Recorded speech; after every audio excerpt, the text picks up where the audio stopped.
17 বছর বয়সী Enrique Philippe. ক্লাবের পর তার দুর্দান্ত পারফরমেন্স জাতীয় দলেও। মেক্সিকোর বিপক্ষে আন্তর্জাতিক প্রীতি ম্যাচে 90 মিনিট পর্যন্ত 2-1 গোলে এগিয়ে ছিল ব্রাজিল, কিন্তু নাটকীয়তা তখনও অনেক বাকি। আয়ালা মার্টিনেজের গোলে সমতায় ফেরে মেক্সিকো, কিন্তু শেষ দিকে আবারও ত্রাণকর্তা হিসেবে আবির্ভূত হন এনরিক। রিয়াল মাদ্রিদের নতুন এই তারকা দুর্দান্ত গোলে অবশেষে 3-2 গোলে জয় নিয়ে মাঠ ছাড়ে সেলেসাওরা। শুধু তাই নয়, এর আগে চলতি বছর 24 মার্চ ওয়েমলিতে ইংল্যান্ডের বিপক্ষে গোলশূন্যভাবে ড্রতে হতে যাওয়া ম্যাচের শেষ দিকে গোল করেন এনরিক।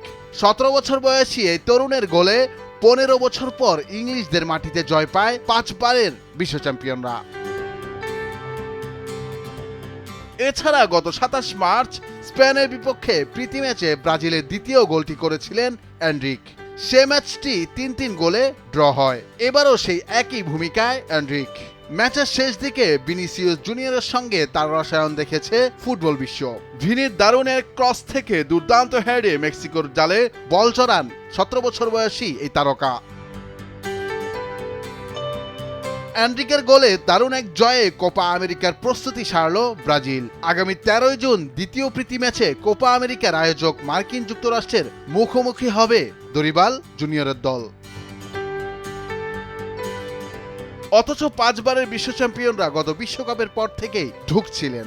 একদিকে নেইমারের ইনজুরির কারণে দলের অ্যাটাকিং লাইনে শুরু হয় বিশৃঙ্খলা, অন্যদিকে কোচ তিতের পদত্যাগের পর আর কোনো ভালো কোচ নিয়োগ দিতে পারেনি ব্রাজিল টিম ম্যানেজমেন্ট, যার কারণে বিশ্বকাপের পর থেকে একের পর এক ম্যাচ হারতে শুরু করে সেলেসাওরা।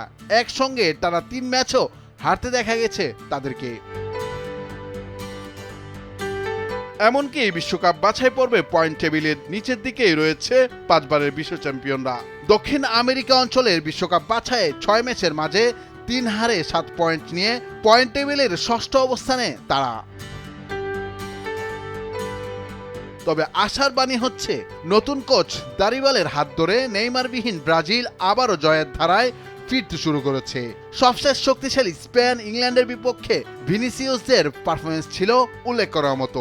কোপা টুর্নামেন্টে আত্মবিশ্বাসী ব্রাজিলকেই দেখা যাবে, যার প্রধান কাণ্ডারি হতে পারেন 17 বছর বয়সী এনরিক, যিনি এরই মাঝে সেলেসাওদের সবশেষ ম্যাচগুলোতে জয়ে অবদান রেখেছেন দারুণভাবে। নুরুল আফসার, নিউজ ডেস্ক, ভোরের কাগজ।